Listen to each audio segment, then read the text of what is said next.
Halo anak-anak, berjumpa lagi dengan Miss Endah di pembelajaran geografi. Apa kabar kalian? Baik ya? Alhamdulillah baik. Miss Endah juga alhamdulillah baik. Semoga kita selalu diberikan kesehatan, perlindungan oleh Allah Subhanahu wa taala. Oke, pada kesempatan ini Miss Endah akan menerangkan tentang materi geografi tentunya. Kemarin kita sudah melaksanakan UTS dengan hasil yang bagaimana UTS-nya? Baik ya harapannya. Oke. Hari ini Miss akan menerangkan tentang cuaca dan iklim. Kalian tahu cuaca itu apa? Belum tahu? Cuaca? Cuaca yang sering kita alami setiap hari. Cuaca ada hujan, ya kan? Terus cuaca panas dan iklim. Kalau iklim itu cakupannya lebih luas, wilayahnya juga lebih luas. Kalau cuaca itu hanya menyakup satu wilayah saja. Kalau iklim itu bisa mencakup beberapa wilayah. Jadi lebih luas ya jangkauannya. Oke, untuk unsur cuaca dan iklim, yang pertama ada suhu udara. Suhu udara, seperti yang kalian rasakan, suhu udara saat ini gimana? Panas, ya kan? Benar, panas. Kadang kita juga merasakan dingin saat hujan tiba. Oke, yang B ada tekanan udara. Tekanan udara di sini merupakan gaya yang menggerakkan massa udara dalam setiap satuan luas. Adanya perbedaan tekanan udara antara dua tempat menyebabkan pergerakan massa udara. Itu adalah tekanan udara. Yang C itu ada kelembapan udara. Kelembapan udara. Di sini kelembapan udara dibedakan menjadi kelembapan relatif dan satu lagi apa? Kelihatan? Ya, kelembapan mutlak. Yang kelembapan relatif menunjukkan perbandingan jumlah uap air di udara dengan jumlah uap air maksimum yang dapat dikandung oleh udara pada suhu yang sama. Kemudian untuk kelembapan mutlak adalah jumlah uap air yang terdapat pada udara dan dinyatakan dalam jumlah gram uap air tiap-tiap 1 cm kubik udara di suatu ruangan. Itu perbedaan relatif dan juga mutlak tentang kelembaban udara. Sudah paham sampai sini? Sudah bisa membedakan ya tadi ya? Oke, kita lanjutkan ke curah hujan. Yang D, curah hujan. Curah hujan merupakan jumlah air yang jatuh di permukaan tanah dalam waktu tertentu. Itu namanya curah hujan. Seperti kalian pernah melihat curah hujan ada intensitasnya yang sedang, kemudian yang tinggi, sehingga nanti menyebabkan bencana alam berupa tanah longsor ataupun banjir. Itu pengaruh terhadap curah hujan.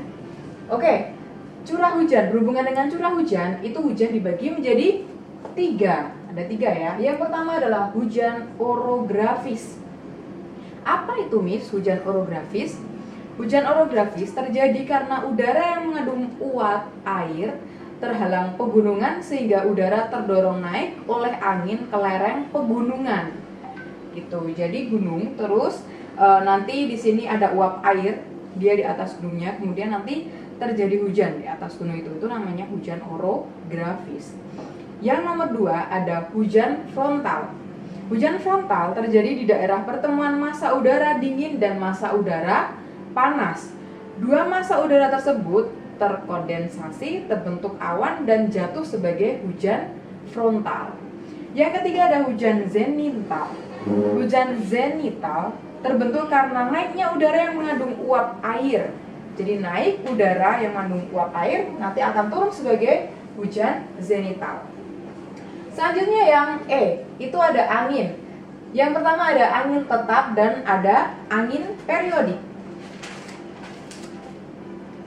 Oke, angin tetap. Apa itu angin tetap? Angin tetap merupakan angin yang bergerak sepanjang tahun dan tidak berganti arah.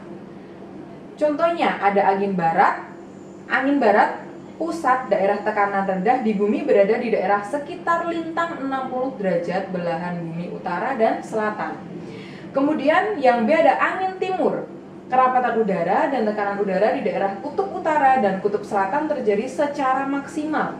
Sedangkan yang C ada angin pasat dan angin antipasat, yaitu angin yang merupakan angin berembus dari daerah subtropis ke daerah khatulistiwa. Khatulistiwa itu daerah kita, ya, jadi daerah tropis. Terus yang kedua ada angin periodik. Di sini ada angin periodik.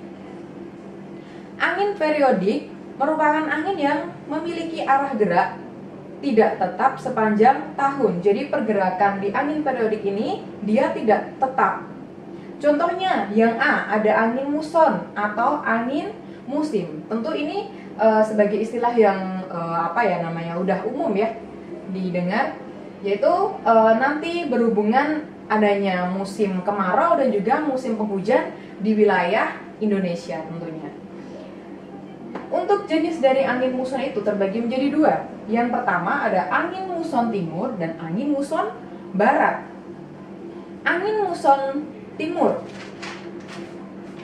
Angin muson timur, kedudukan matahari pada bulan April sampai Oktober berada di belahan bumi utara atau wilayah benua Asia. Jadi kalau benua Asia itu posisinya kalau dilihat di peta ya, bersebelahan dengan Indonesia, benua Asia itu ada di atasnya, di bagian utaranya. Kemudian wilayah benua Asia menjadi lebih panas dan tekanan udara rendah. Sebaliknya, di belahan bumi selatan atau wilayah benua Australia menjadi lebih dingin dan tekanan udara tinggi. Akibatnya terjadi angin muson timur yang berembus ke wilayah Indonesia. Jadi di sini Miss Endah ada gambarnya, silahkan kalian amati. Ini untuk angin muson timur. Oke? Angin muson timur. Kemudian yang angin muson barat. Angin muson barat, kedudukan matahari pada bulan Oktober sampai April berada di belahan bumi selatan atau wilayah benua Australia. Akibatnya wilayah benua Australia menjadi lebih panas dan tekanan udaranya rendah. Untuk gambarnya angin muson barat seperti ini. Kelihatan? Oke, ini adalah angin muson barat. Antara perbedaan angin muson timur dan angin muson barat, ada pertanyaan sampai sini? Bisa dan lanjutkan lagi untuk angin lokal. Angin lokal terjadi pada waktu dan daerah tertentu karena pengaruh kondisi suatu wilayah. Beberapa jenis angin lokal antara lain, yang pertama adalah angin darat dan angin laut. Angin darat merupakan angin yang berembus pada malam hari berasal dari darat menuju laut. Jadi dari darat dia berembus ke laut. Nah, biasanya nih bapak-bapak nelayan yang mau melaut, dia mengandalkan angin darat ini agar dia berlayar menuju ke laut untuk mencari ikan-ikan. Nah, yang kedua ada angin gunung atau angin lembah. Angin gunung merupakan angin yang berembus dari lereng gunung ke lembah pada malam hari. Daerah lereng gunung pada malam hari lebih dingin dan memiliki tekanan tinggi. Ya, daerah lereng gunung pada malam hari ya, itu memiliki tekanan yang dingin dan tinggi. Coba aja kalau kalian suatu hari ingin bereksperimen kemudian ngecamp ya kan, ngecamp di pegunungan, kalian akan merasakan suhu gunung pada saat malam hari itu akan lebih dingin daripada siang hari. Walaupun siang hari kalau siang hari di gunung itu juga masih terasa sejuk-sejuk gitu. Ya, itu karena tekanan udaranya itu berbeda daripada yang di dataran rendah gitu. Terus selanjutnya setelah angin lokal ada angin siklon dan angin anti siklon. Oke, di sini ada gambar angin siklon dan angin anti siklon. Gambarnya seperti ini. Oke. Angin siklon dan angin antisiklon. Angin siklon terjadi di daerah yang memiliki tekanan udara rendah dikelilingi daerah yang memiliki tekanan udara tinggi. Kemudian angin antisiklon terdapat di daerah yang memiliki tekanan udara tinggi dikelilingi daerah yang memiliki tekanan udara rendah. Setelah itu ada angin bora. Angin bora ini belum pernah kalian dengar ya pasti ya, angin bora dan angin mistral. Oke, misalkan menerangkan angin bora itu apa? Angin bora bersifat kering dan dingin. Dia kering, tapi dia dingin. Angin ini berembus dari arah timur atau timur laut ke arah barat atau barat daya seperti angin di daerah Balkan. Kemudian yang terakhir ada angin mistral. Angin mistral merupakan angin yang berembus dari pegunungan ke daratan rendah atau pantai. Contoh angin mistral adalah angin prestal di laut tengah. Gitu. Oke, untuk jenis-jenis angin di sini ada pertanyaan? Tidak ada? Oke, sip. Ini selanjutkan. Materi yang selanjutnya adalah awan. Ini ya, ada awan. Awan seperti kalian tahu, seperti yang kalian lihat sehari-hari, kalau cuaca cerah, itu kan kalian melihat awan. Langit hampa tanpa awan. Oke, langit hampa tanpa bintang. Nah, kita akan membahas tentang awan. Awan-awan yang sering kalian lihat itu berbeda-beda namanya. Jadi kalau awan hujan, awan yang akan menghasilkan hujan, itu namanya berbeda dengan awan yang biasanya ada di saat cuaca cerah. Itu kan awannya biasanya kalau pas ada di cuaca yang cerah itu awannya tipis-tipis itu ya. Terlihat tinggi, membumbung tinggi, tapi dia tipis, tidak seperti awan saat terjadi hujan. Dia biasanya tebal. Terus kemudian dia karena tebalnya itu mengandung uap air. Oke, untuk awan itu jenisnya ada awan tinggi. Awan tinggi itu terletak pada ketinggian 6 sampai 12 km. Di sini ada beberapa jenis awan tinggi. Yang pertama ada awan sirus, yaitu awan tipis yang berbentuk menyerupai bulu ayam. Bulu ayam ya, kalian tahu ya. Yang B, awan cirrostratus, yaitu awan putih merata yang berbentuk menyerupai tabir. Dan yang C, awan cirrocumulus, yaitu awan yang berbentuk menyerupai sisik ikan atau bulu domba. Nah, jadi kalau bulu domba itu berarti awan ini agak tebal. Terus yang kedua ada awan menengah. Awan menengah memiliki ketinggian 3-6 km. Awan ini disebut juga awan sedang. Awan menengah dibedakan menjadi dua, yaitu awan altocumulus dan awan altostratus. Artinya dari awan altocumulus yaitu awan yang berbentuk gumpalan-gumpalan tebal, sedangkan awan altostratus yaitu awan yang berbentuk lapisan-lapisan tebal. Oke, kemudian bisa lanjutkan lagi ke yang nomor 3, ada awan rendah. Awan rendah memiliki ketinggian kurang dari 3 km, terbagi menjadi 3. Antara lain ada awan stratocumulus, yaitu awan yang tebal, luas, dan bergumpal-gumpal. Kemudian yang B ada awan stratus, yaitu awan merata, rendah, dan berlapis-lapis. Dan C ada awan nimbostratus, yaitu awan abu-abu yang luas dari sebagian tebal yang sebagian telah berubah menjadi hujan. Oke.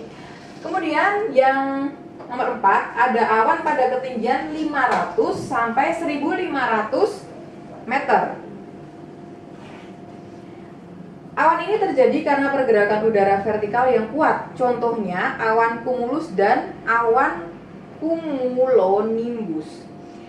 Kemudian yang nomor 5 ada kabut. Kabut kalau kalian ke daerah pegunungan atau dataran tinggi dan di saat cuaca sedang mau hujan atau setelah hujan itu pasti ada kabut. Kabut merupakan awan rendah di permukaan bumi, contohnya kabut sawah, kabut pendingin, dan kabut adveksi. Oke, sampai sini macam-macam awan. Ada pertanyaan? Tidak ada? Oke, kita lanjutkan. Tadi kan unsur-unsur cuaca dan iklim. Tadi yang F itu ada awan, yang G adalah penyinaran matahari.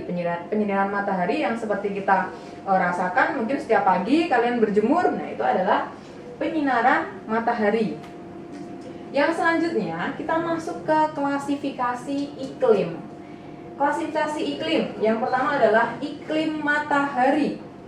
Jadi iklim matahari itu untuk nama istilahnya. Artinya perbedaan garis lintang merupakan dasar pembagian klasifikasi iklim matahari.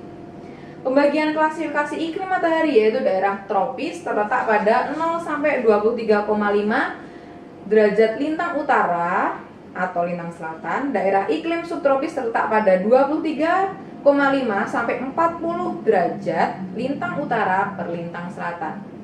Daerah iklim sedang terletak pada 40 sampai 66,5 derajat lintang utara atau lintang selatan. Dan daerah iklim dingin terletak pada 66,5 sampai 90 derajat lintang utara sampai lintang selatan. Oke, selanjutnya setelah iklim matahari, itu ada iklim fisis. Iklim fisis merupakan iklim yang dipengaruhi kondisi alam sekitar. kondisi alam tersebut yaitu daratan, lautan, pegunungan, daratan rendah, dan dataran tinggi. Kemudian pembagian iklim fisik sebagai berikut. Ada dua ya pembagiannya ya. Yang pertama, iklim darat atau iklim kontinental. Iklim darat atau nama lainnya adalah apa tadi? Kontinental. Iklim darat terjadi di daerah yang luas. Angin yang dipengaruhi luas daerah tersebut adalah angin darat yang kering. Angin darat tapi kering ya. Terus yang kedua ada iklim laut. Iklim laut terjadi di kawasan Eropa yang mengalami iklim subtropis. Subtropis jadi dia iklimnya untuk musimnya ada musim dingin ya, ada bersalju. Angin yang berpengaruh terhadap daerah tersebut adalah angin laut yang lembab. Oke. Itu adalah klasifikasi dari iklim laut. Kemudian yang tiga ada iklim dataran tinggi. Iklim dataran tinggi mengalami perubahan suhu harian dan tahunan, tekanan rendah, serta sinar matahari terik yang mengandung sedikit uap air. Yang keempat, iklim pegunungan. Iklim pegunungan terjadi di daerah pegunungan. Jadi di daerah dataran tinggi ya. Kemudian ada klasifikasi yang B tadi ya. Yang B itu ada klasifikasi menurut Smith-Ferguson. Mengklasifikasi iklim berdasarkan bulan basah dan bulan kering. Itu menurut Smith-Ferguson. Kemudian yang D ada iklim menurut Köppen. Klasifikasi iklim menurut Köppen. Klasifikasi Köppen didasarkan pada rata-rata curah hujan dan suhu bulanan atau tahunan. Jadi berdasarkan apa tadi?